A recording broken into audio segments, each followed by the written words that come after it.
बिस्मिल्लाहिर्रहमानिर्रहीम। अस्सलामुअलैकुम everyone, welcome back to IE academy. आज की वीडियो में मैं आपके साथ शेयर करने जा रही हूँ कि मैंने सिर्फ 20 दिनों में MD कैट की प्रिपरेशन किस तरह की। जब MD कैट करीब होता है तो अक्सर स्टूडेंट घबरा जाते हैं और उन्हें लगता है कि अब तैयारी मुकम्मल करना मुश्किल है।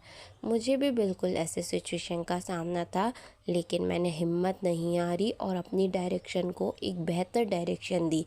इस वीडियो में मैं वही अप्रोच आपके साथ शेयर करूंगी जिसमें मेरी प्रिपरेशन को ऑर्गेनाइज़ किया और मुझे मोटिवेट रखा। अगर आपके पास भी टाइम कम है और आप बहुत कंफ्यूज हैं कि स्टार्ट कहाँ से करना चाहिए, तो ये वीडियो आपके लिए है। इस वीडियो को एंड तक ज़रूर देखें क्योंकि मैंने स्टेप बाय स्टेप अपनी प्रिपरेशन का तरीका शेयर किया है। अब सवाल ये है कि सिर्फ 20 दिनों में प्रिपरेशन को इफ़ेक्टिव कैसे बनाया जाए। जब मैंने अपनी प्रिपरेशन शुरू की तो मुझे एक बात समझ आ गई थी कि कम वक्त में हर चीज़ करना मुमकिन नहीं होता। इसलिए ज़रूरी था कि मैंने बिना किसी कन्फ्यूजन के सिर्फ उन चीज़ों पर फोकस किया जो वक्ती मेरी प्रिपरेशन को बेहतर बना सकते हैं।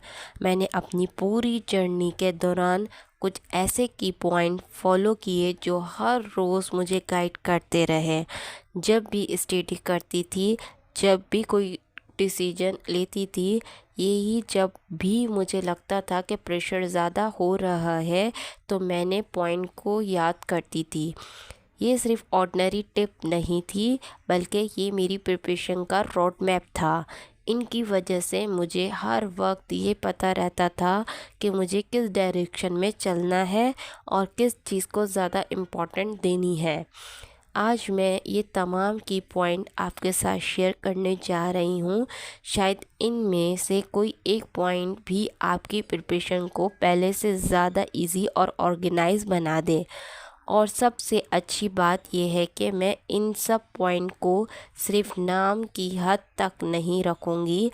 अगली स्लाइड में हम हर पॉइंट को अलग से देखेंगे ताकि आपको समझ सकें कि मैंने इन्हीं अपनी प्रिपरेशन में किस तरह यूज़ किया। की point number 1, set a clear target. सबसे पहले और सबसे इम्पोर्टेंट की पॉइंट था सेट अ क्लियर टारगेट। मैंने अपनी प्रिपरेशन शुरू करने से पहले सबसे पहले ये डिसाइड किया है कि मुझे हासिल क्या करना है, क्योंकि अगर आपको टारगेट ही क्लियर ना हो तो मेहनत भी अक्सर सही डायरेक्शन में नहीं जा पाती। मैंने पहले अपना गोल डिफ़ाइन किया। मैंने ये सोचा कि मुझे किस लेवल तक परफॉर्म करना है और अपनी प्रिपरेशन को उस हिसाब से प्लान करना है। जब टारगेट क्लियर हो जाता है तो इंसान को हर दिन ये पता होता है कि वो किस मंजिल की तरफ बढ़ रहा है। मैंने अपने टारगेट सिर्फ दिमाग में नहीं रखा, बल्कि उसे हमेशा अपने सामने रखा ताकि हर रोज़ मुझे अपना गोल याद रहे और मेरी मोटिवेशन कभी कम ना हो। इस एक चीज़ ने मेरी प्रिपरेशन को बहुत ज़्यादा फोकस बना दिया। जब भी कभी थकन महसूस होती है या लगता है कि इतना सिलेबस कैसे होगा, तो मैं अपना टारगेट को याद करती हूँ और फिर से पूरी हिम्मत के साथ स्टडी शुरू कर देती हूँ। मेरे लिए ये सिर्फ एक टारगेट नहीं, बल्कि वो वजह थी जिसने मुझे हर दिन मेहनत करने पर मजबूर किया। इसलिए मैं मेहनत मानती हूँ कि MD कैट की प्रिपरेशन का पहला कदम हमेशा एक क्लियर टारगेट होना चाहिए। अब हम चलते हैं की पॉइंट 2, स्मार्ट स्टडी प्लान। अब बात करते हैं कि मेरे दूसरे और बहुत इम्पोर्टेंट की पॉइंट की, जो था स्मार्ट स्टडी प्लान। मैंने शुरू से ही ये बात समझ ली थी कि सिर्फ ज़्यादा देर तक पढ़ना ही सक्सेस की गारंटी नहीं होती। अगर प्लानिंग ही ना हो तो इंसान पूरा दिन मेहनत करता है लेकिन एंड में लगता है कि कुछ ख़ास अचीव ही नहीं हुआ। इसलिए मैंने अपनी प्रिपरेशन को एक स्मार्ट स्टडी प्लान के मुताबिक ऑर्गेनाइज़ किया। मैंने हर चीज़ को प्लानिंग के साथ करती रही ताकि मुझे हमेशा पता चले कि मुझे किस डायरेक्शन में आगे बढ़ना है। मैंने कोशिश की है कि मेरी स्टडी रियलिस्टिक हो, ऐसे ना हो कि 2 दिन चले और तीसरे दिन टूट जाए। मेरी प्रायोरिटी ये थी कि जो प्लान बनाऊं उसे कंटिन्यू करूं और अमल भी कर सकूं। इस स्मार्ट प्लानिंग की वजह से मेरी प्रेजेंटेशन बहुत ज़्यादा ऑर्गेनाइज हो गई। मुझे ना सिर्फ अपनी प्रोग्रेस नज़र आती थी बल्कि प्रेशर भी काफ़ी कम महसूस होता था क्योंकि हर चीज़ एक प्रॉपर सीक्वेंस में चल रही थी। मेरे लिए स्मार्ट स्टडी प्लान के मुताबिक सिर्फ टाइम टेबल बनाना नहीं था बल्कि अपनी प्रेजेंटेशन को इस तरह मैनेज करना था कि वक्त कम है, मुझे पॉसिबल टाइम में सही आउटपुट मिल सके। और यकीन माने जब प्लानिंग स्मार्ट हो तो प्रिपरेशन खुद ब खुद आसान लगने लगती है। अब हम चलते हैं की point 3 focus on high your topic. अब बात करते हैं मेरे तीसरे और बहुत इम्पॉर्टेंट की पॉइंट जो था फोकस ऑन हाई टॉपिक। मेरे पास सिर्फ 20 दिन थे, इसलिए मैंने ये डिसाइड किया है कि मैंने हर चैप्टर को एक जैसा टाइम नहीं दूंगी। सबसे पहले मैंने इम्पॉर्टेंट चैप्टर आइडेंटिफाई किए, यानी वो टॉपिक जो एमडी कैंट में बार बार रिपीट होते हैं और जिनसे क्वेश्चन आने के चांसेस सबसे ज़्यादा होते हैं। उसके बाद मैंने पास्ट पेपर को डिटेल में देखा। पास्ट पेपर ने मुझे ये समझाने में बहुत मदद की कि किस तरह के कॉन्सेप्ट और किस तरह के एमसीक्यूज़ एग्ज़ाम में ज़्यादा पूछे जाते हैं। इस वजह से मेरी प्रिपरेशन और भी फोकस हो गई। साथ ही मैंने हर इम्पॉर्टेंट टॉपिक के शॉर्ट नोट्स भी बनाए, चाहे फार्मूला हो, इम्पॉर्टेंट डेफिनेशन हो या कॉन्सेप्ट हो या कोई भी इजी नोट्स की फॉर्म में लिखा। एग्ज़ाम के करीब या शॉर्ट नोट मेरे लिए बहुत हेल्पफुल साबित हुए और रिवीजन भी बहुत फास्ट हो गई। एक और चीज़ जो मैंने कभी मिस नहीं की वो भी रेगुलर रिवीजन। मैंने इम्पॉर्टेंट टॉपिक को बार बार रिवाइज करती थी क्योंकि मुझे पता था कि सिर्फ पढ़ लेना काफ़ी नहीं होता। असली प्रिपरेशन तब होती है जब आप कॉन्सेप्ट को दोबारा रिवीजन करके उन्हें स्ट्रॉन्ग बना दिया जाए। और सबसे आखिरी पॉइंट, मैंने हमेशा क्वालिटी ओवर क्वांटिटी को फॉलो किया। मेरा गोल सिर्फ ज़्यादा चैप्टर कंप्लीट करना नहीं था बल्कि जितना भी पढूं उसे अच्छी तरह समझूं और उसी पर स्ट्रॉन्ग कमांड बनाऊं। यकीन माने जब आप इम्पॉर्टेंट चैप्टर को पहचान लेते हैं, पास्ट पेपर को एनालाइज कर लेते हैं, शॉर्ट नोट्स बना लेते हैं, रेगुलर रिवीजन करते हैं और क्वालिटी पे फोकस रखते हैं तो कम वक्त में बहुत अच्छी प्रिपरेशन की जा सकती है। अब मैं चलती हूँ की पॉइंट 4 प्रैक्टिस एमसीक्यूज़ डेली। अब बात करते हैं कि मेरे चौथे की पॉइंट की प्रैक्टिस एमसीक्यूज़ डेली। मेरी नज़र में सिर्फ थ्योरी पढ़ना काफ़ी नहीं था, इसलिए मैंने रोज़ाना topic wise past paper MCQs solve किए। उससे मुझे कॉन्सेप्ट मजबूत होने के साथ साथ अपनी एक्यूरेट इम्प्रूव करने में भी बहुत मदद मिली और मेरी कॉमन मिस्टेक धीरे धीरे कम होती गई। साथ ही मैंने टाइम मैनेजमेंट पर ही फोकस किया। मैंने एमसीक्यूज़ को टाइम के अंदर सॉल्व करने की प्रैक्टिस करती थी और हर टेस्ट के बाद अपनी प्रोग्रेस ट्रैक करती थी।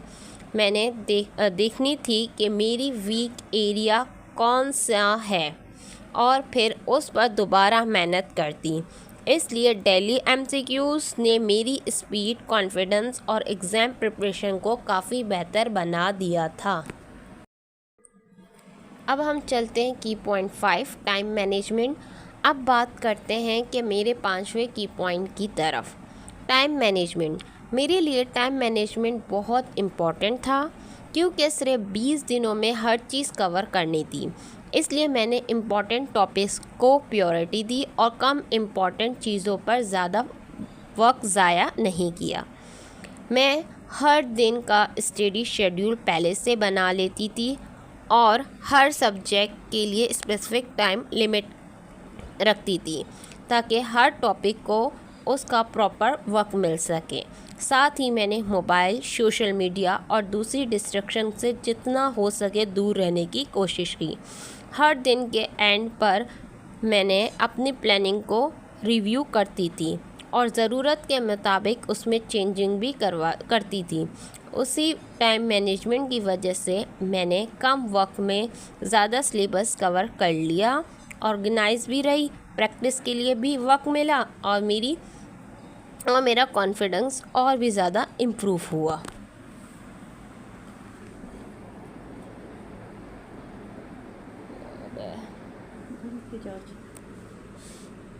नेट बंदा। अब मैं बात करती हूँ की पॉइंट 6 की। मैंने अपनी प्रिपरेशन के दौरान रेगुलर मॉक टेस्ट दिए ताकि मुझे एग्ज़ाम जैसा एक्सपीरियंस मिल सके। हर टेस्ट के बाद मैंने सिर्फ स्कोर नहीं देखती थी बल्कि अपनी परफॉर्मेंस एनालाइज करती थी, एक्यूरेसी टाइम और हर सेक्शन को चेक करती थी। इस तरह मुझे अपनी वीक एरिया का पता चलता था और मैं उन टॉपिक पर दोबारा मेहनत करती थी। साथ ही मैंने अपनी मिस्टेक से सीखना कभी नहीं छोड़ा।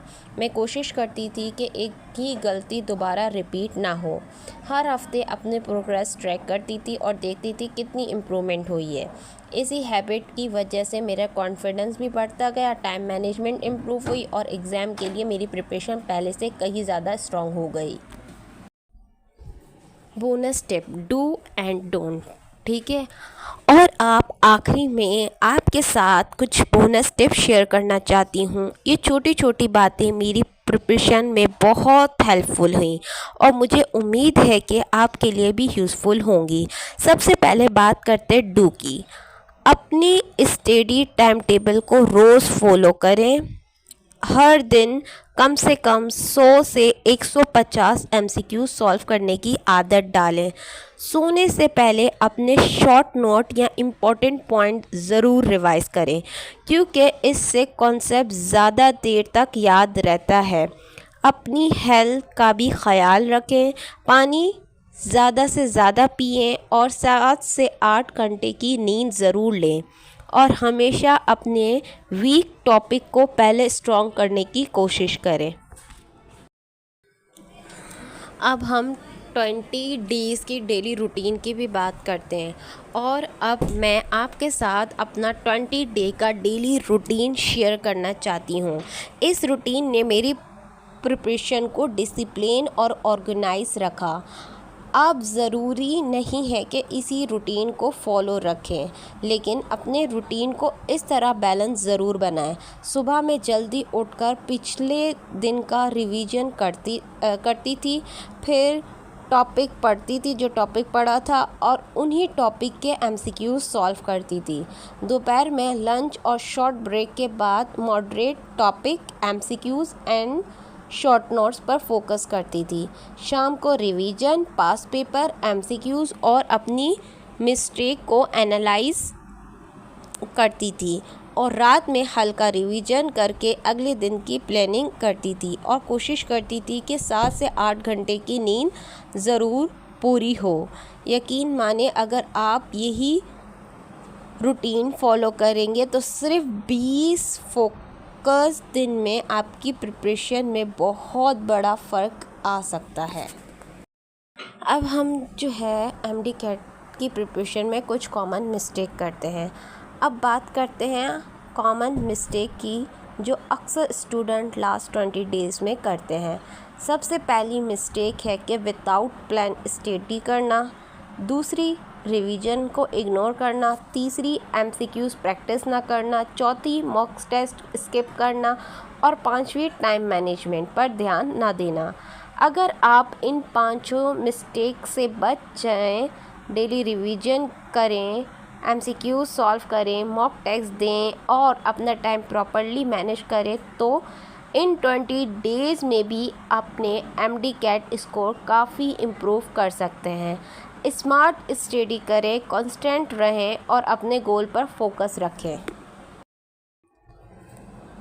बस इतना याद रखें, ये सिर्फ 20 दिन है, लेकिन ये 20 दिन आपका फ्यूचर बदल सकता है। हर दिन की मेहनत, हर MCQs, हर रिवीजन आपको अपने ड्रीम मेडिकल कॉलेज का एक कदम और करीब लेके जा रहा है। खुद पर भरोसा रखें, डिसिप्लिन रखें। Discipline today mean success tomorrow. You can do it. अगर ये वीडियो आपको हेल्पफुल लगी हो तो लाइक ज़रूर करें, अपने दोस्तों को शेयर ज़रूर करें। ऐसे ही MD-CAT प्रिपरेशन वीडियो के लिए चैनल को सब्सक्राइब करना ना भूलें। Thank you for watching. Allah आप सबको MD-CAT में कामयाबी दे। मिलते हैं अगली वीडियो में।